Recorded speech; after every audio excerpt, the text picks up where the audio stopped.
Hello student, welcome to my YouTube channel. हमने जो पिछले लेक्चर में बात की थी वो बात की थी एलपीपी को सोल्व करने के लिए कुछ मेथड है। कुछ मेथड कौन कौन से थे हमारे पास? एक तो था ग्राफिकली, दूसरा एनालिटिकल और तीसरा था हमारे पास सिंप्लेक्स। इसके बारे में सिर्फ बात की थी। जो सॉल्यूशन किया था वो ग्राफिकल से किया था। अभी जो हम बात करने जा रहे हैं वो बात करने जा रहे हैं एनालिटिक के लिए। एनालिटिक के लिए उससे पहले हमें कुछ चीजों के बारे में जानना होगा। कुछ चीजों के बारे में, जैसे कि मतलब यहाँ पे है स्लैक वेरिएबल, स्लैक वेरिएबल्स के बारे में जानना होगा, ठीक है। और सरप्लस वेरिएबल के बारे में जानना होगा। सरप्लस वेरिएबल कहाँ है आपका? ये, ठीक है। अब बात करते हैं भाई इसकी जरूरत कहाँ पड़ेगी। तो देखो, इसकी जरूरत पड़ेगी स्टैंडर्ड फॉर्म ऑफ एलपीपी के लिए। एलपीपी की स्टैंडर्ड फॉर्म बनाएंगे। स्टैंडर्ड फॉर्म बनाने के बाद हम फिर उसको सोल्व करेंगे। सोल्व करने के लिए हम पहले अब हम बात करते हैं स्लैक वेरिएबल का। स्लैक वेरिएबल क्या होते हैं? देखो, the non negative variable which are added to left hand side of the constant to convert into equalities are called slack variable. मतलब क्या हो गया इसका? मतलब ये है कि तुम ऐसे समझो, ऐसे किस तरीके से कि तुम्हारे पास कांस्टेंट है। कांस्टेंट में तुमने कह दिया कि ये है x1 प्लस x2 माइनस के x3 less than equal to 3। ये क्या देते हैं? दूसरा x2 plus x3 less than 4। ये है तुम्हारे पास। तो तुम्हें क्या करना है, यहाँ पे इसको इनइक्वालिटीज में है ये इसको क्या करना है? इक्वालिटीज में कन्वर्ट करना है। इक्वालिटीज में जैसे ही तुम कन्वर्ट करोगे तो यहाँ पे क्या मिलेगा? x1 प्लस x2 माइनस के x3, क्योंकि 3 तक है तो इसलिए नेक्स्ट लेंगे x4 बराबर 3। ऐसे ही यहाँ पे x2 प्लस x3 4 तक आ गया है तो x5 बराबर 4। तो यहाँ पे ये जो तुम्हारे पास है 4 और 5 वेरिएबल, ये कहलाएंगे यहाँ पे क्या? Slack variables. क्लियर थी बात? ऐसे ही अब दूसरे की बात करते हैं। दूसरे में क्या? Surplus variable. सरप्लस वेरिएबल में क्या है कि हमें ऐड करना, जो सरप्लस वेरिएबल में, इसमें तो क्या था? ऐड करना था ये left hand side. Surplus variable में क्या है कि हमें सब्ट्रैक्ट करना होगा लेफ्ट हैंड साइड ही। उसमें क्या केस बन रहा होगा? उसमें केस कुछ ऐसा बन सकता है, क्या बनेगा? जैसे कि यहाँ पे कह दो 2x1 माइनस के x2 greater than equal to 1, 3x1 plus x2 greater than equal to 2। तो यहाँ पे क्या होगा? ग्रेटर देन का केस होगा। जब ग्रेटर देन का केस होगा तो यहाँ पे क्या? x1 माइनस के x2 प्लस x3 बराबर कितना? 1। ऐसे यहाँ पे 3x1 प्लस x2 प्लस के कितना आएगा? x4 बराबर कितना? 2। अब देखो, मैं बात करूँ किसकी? 4 की, प्लस की बात कर रहा हूँ। भाई ये तो पहले ही हमारे ज्यादा है, तो अगर मैं और ऐड करूंगा तो फिर और ज्यादा देगा। तो इसलिए यहाँ पे क्या करना पड़ेगा? मुझे सब्ट्रैक्ट करना पड़ेगा इन दोनों वेरिएबल्स को। और इन दोनों वेरिएबल्स का जो नाम होगा यहाँ पे 3 और 4 का, क्योंकि सब्ट्रैक्ट हो रहे हैं तो उनका नाम होगा क्या? Surplus variable. क्लियर थी बात? ठीक है, यहां तक कोई दिक्कत होनी भी नहीं चाहिए। अब हम बात करते हैं standard form of LPP. Standard form of LPP क्या होगी उसके बारे में जानते हैं। तो देखो, the standard form of LPP, उसके लिए क्या होगा? जो ऑब्जेक्टिव फंक्शन है अपने पास वो कैसा होना चाहिए? मैक्सिमम। ठीक है, मतलब क्या है? जिसे आप करो मैं स्लैक और सरप्लस की तो बात हो गई, ठीक है।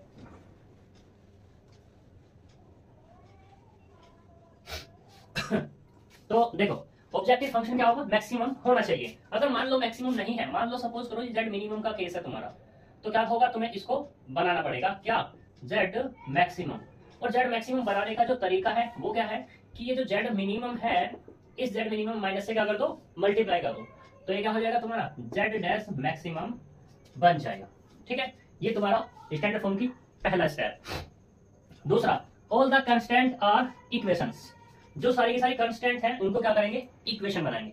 मतलब कहने का क्या है कि मान लो तुम्हारे पास ये है z maximum equal to 2x1 plus 3x2 और सब्जेक्ट टू कंस्टेंट जो दी हुई है वो दी हुई है 3x1 plus x2 plus x3 बराबर less than equal to 1, x1 minus के x2 माइनस के x3 greater than equal to 2।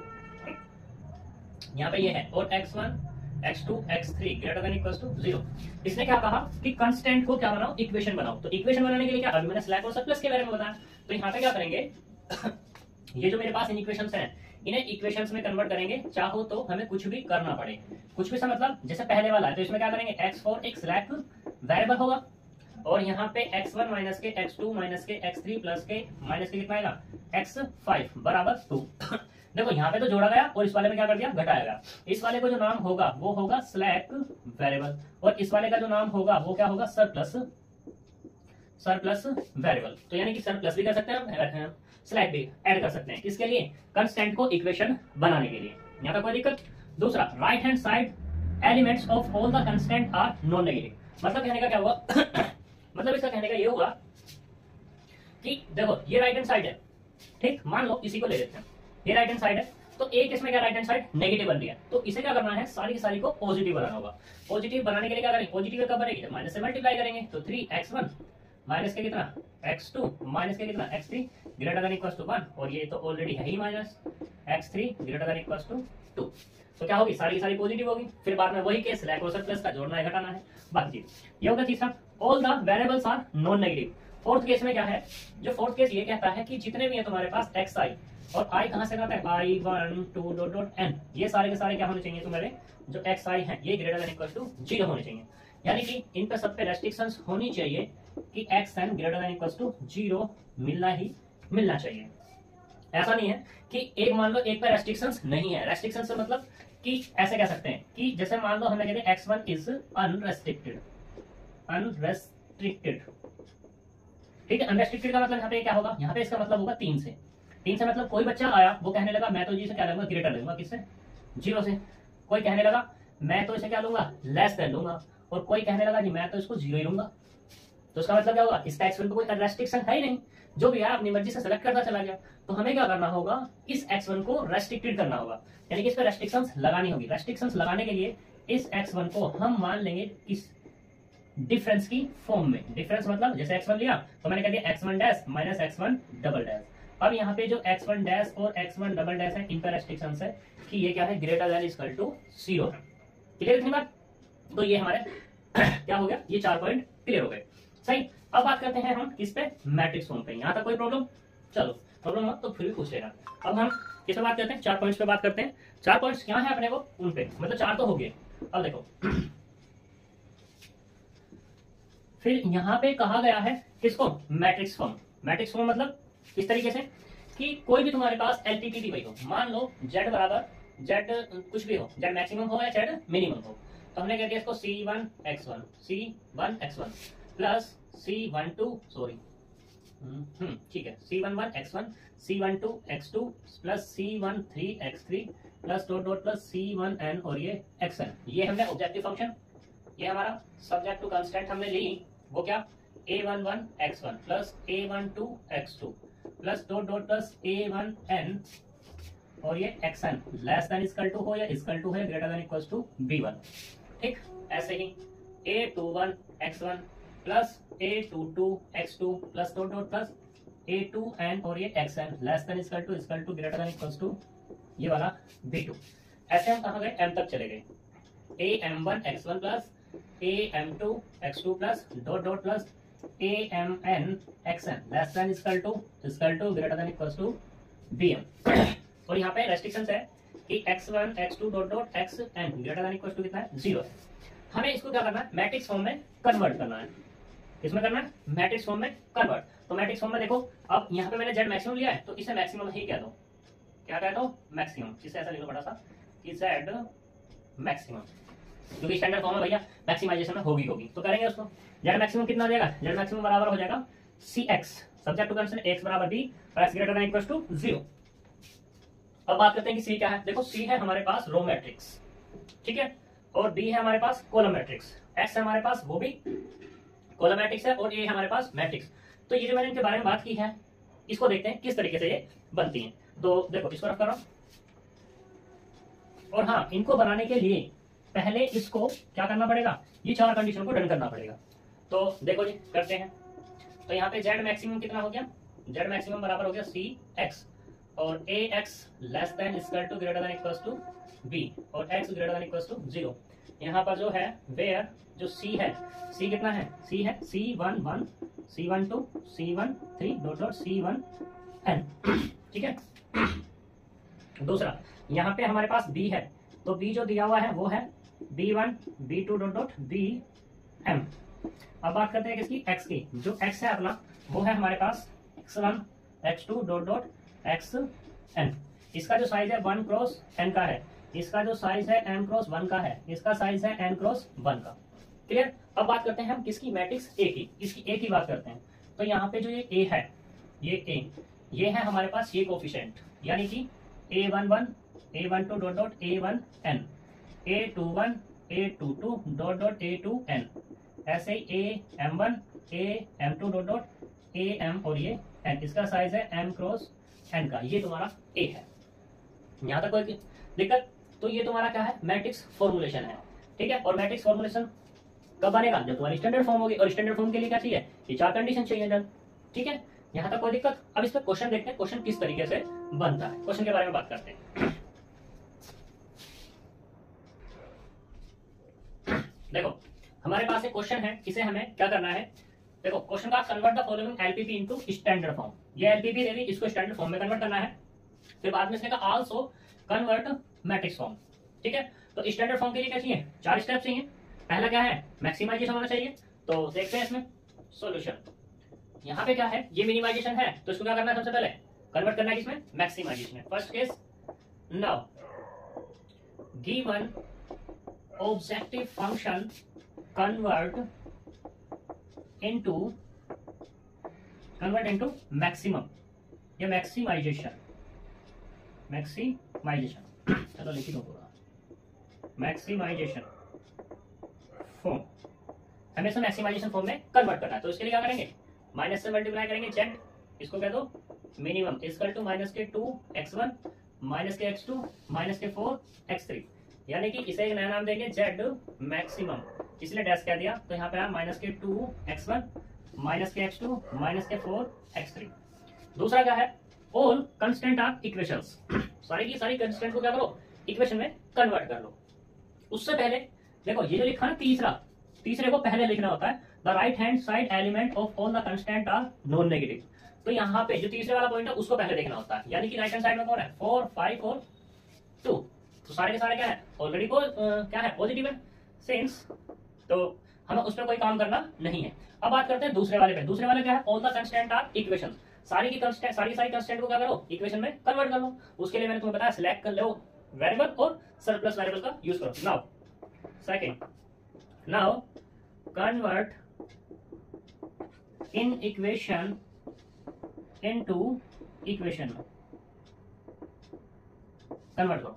तो देखो यहाँ पे कितना, माइनस के 2x1 प्लस 4x2, देखो कहां तक वेरिएबल जा रहे हैं, 3 तक जा रहे हैं। तो मैं लेता हूं यहाँ पे x4 इक्वल टू 4, क्योंकि राइट हैंड साइड क्या है, बड़ी है। अब बात करते हैं दूसरे वाले में, x1 plus 2x2 plus x3, और यहाँ क्या आएगा, x5 बराबर 5, क्योंकि लेफ्ट ग्रेटर है। ऐसे इस वाले में 2x1 प्लस 3x3 और प्लस के कितना आएगा, x6 बराबर 2। यहाँ तक कोई दिक्कत? फोर्थ केस, यानी कि थर्ड कह दो इसमें। तो थर्ड का कह रहा है कि all the variables are non negative.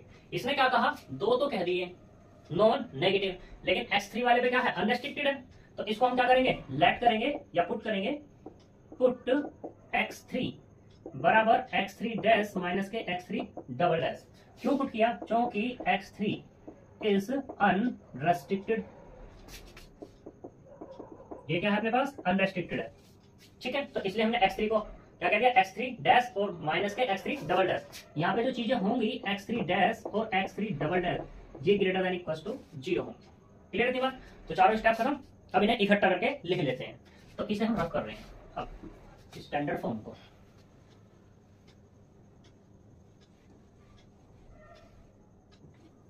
तो देखो अब ये जो मैट्रिक्स बनेगी हमारी, वो मैट्रिक्स होगी z डैश मैक्सिमम बराबर। तो देखो अब हमारे पास कितने वेरिएबल आ गए हैं एक्स्ट्रा यहाँ पर। एक तो वेरिएबल आया 4, एक आया 5 और एक आया 6, और हमारे पास z डैश में पहले कितने हैं, 3, तो मुझे तीनों और लाने होंगे। तो इसलिए क्या करें यहाँ पर, इसको लिख लो माइनस के 2x1 माइनस के x2 माइनस के 4x3, और जो मेरे पास है ये क्या है, x4 प्लस के कितना x5 और प्लस के कितना x6, ये लिखेंगे। लेकिन इसके मल्टीपल में क्या होंगे, सभी 0 होंगे, यानी कि जो हमने स्लैक और सरप्लस वेरिएबल है उनके कोफिशिएंट क्या होंगे, 0 0 0 होंगे। क्लियर थी बात? दूसरी चीज यहाँ पे हमने क्या माना, x3 को कितना माना, x3 डैश माइनस के x3 डबल डैश। तो भैया इसको भी चेंज कर लो। जब इसको चेंज करेंगे तो यहाँ पे कितना आएगा, ये होगा 4x3 डैश माइनस के x3 डबल डैश। तो ये जो मिलेगा हमें वो कितना मिलेगा, माइनस के 2x1 माइनस के x2 माइनस के 4x3 dash minus minus plus 4x3 double dash plus 0x4 plus 0x5 plus 0x6, ये हुआ।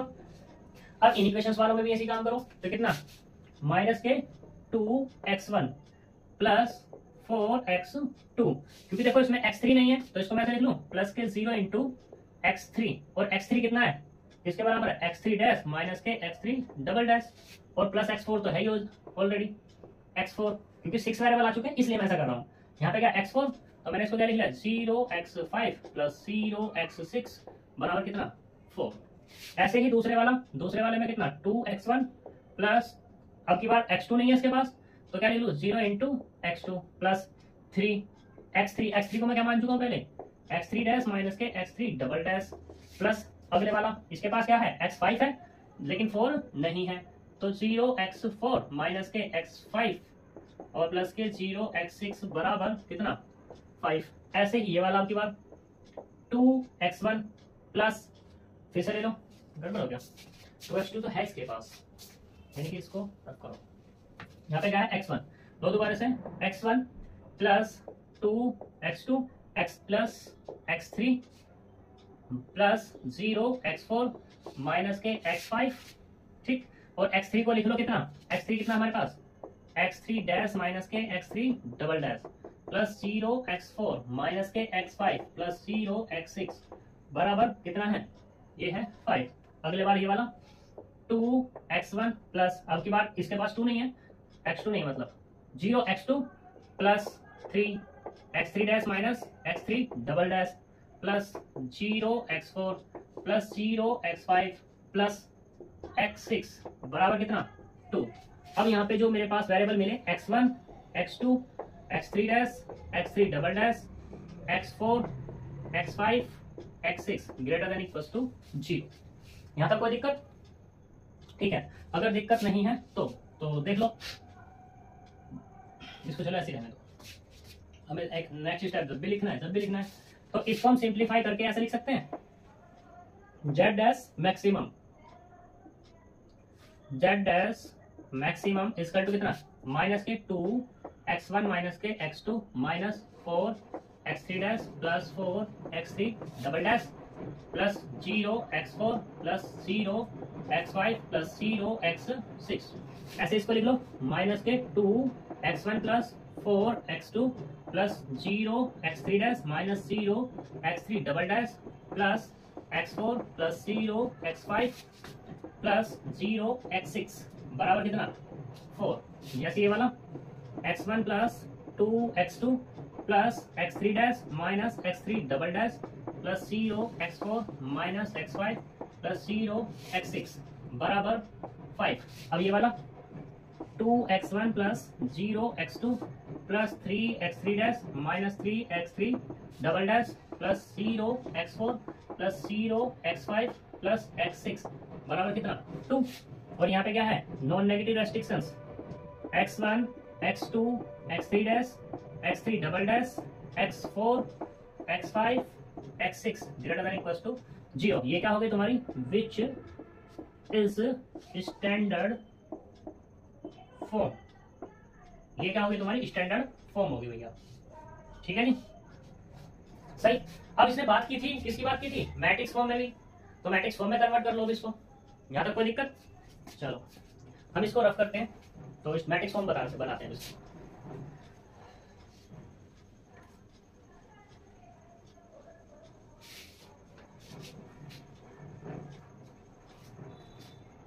मैट्रिक्स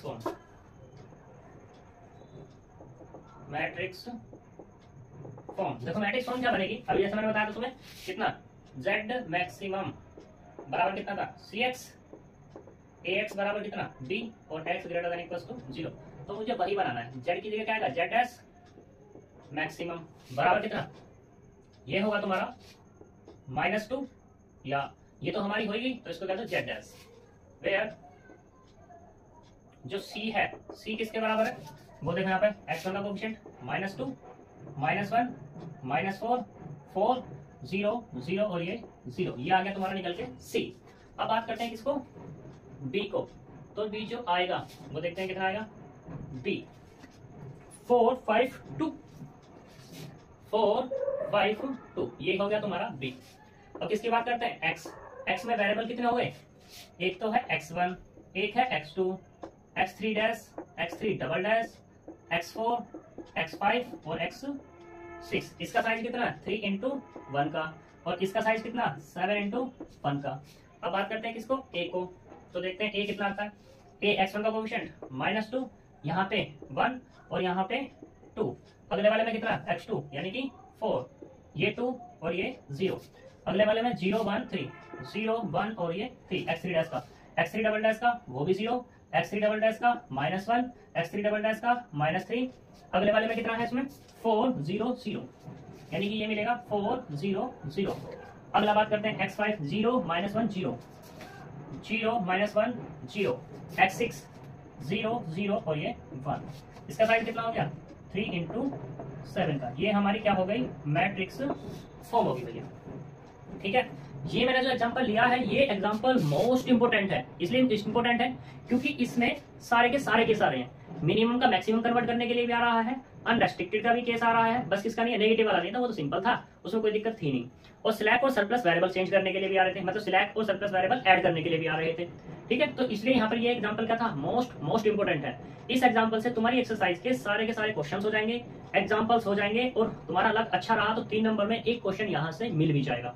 सिर्फ क्या करने के लिए, या तो मैट्रिक्स फॉर्म में कन्वर्ट करने के लिए या स्टैंडर्ड फॉर्म में कन्वर्ट करने के लिए। इसलिए ये मोस्ट इंपोर्टेंट है एग्जांपल का पूरा टॉपिक ही इंपोर्टेंट है। इंपोर्टेंट क्वेश्चन की दृष्टि से तो नहीं है, क्वेश्चन तो आ ही सकता है तुम्हारा, लेकिन अगर ये प्रोसीजर तुम्हें नहीं आता तो आगे का जो मैं एनालिटिक मेथड यूज करूंगा उसमें तो कम यूज है इन चीजों का, लेकिन है यूज वहां पर भी, तो उसको सोल्व नहीं कर पाओगे। दूसरा, जब हम स्टार्ट करेंगे सिंप्लेक्स मेथड, तो वहां सिंप्लेक्स मेथड में तो इसके बिना तुम कुछ कर ही नहीं सकते, पहले हमें स्टैंडर्ड फॉर्म में उसको क्या करना पड़ेगा, कन्वर्ट करना ही करना पड़ेगा।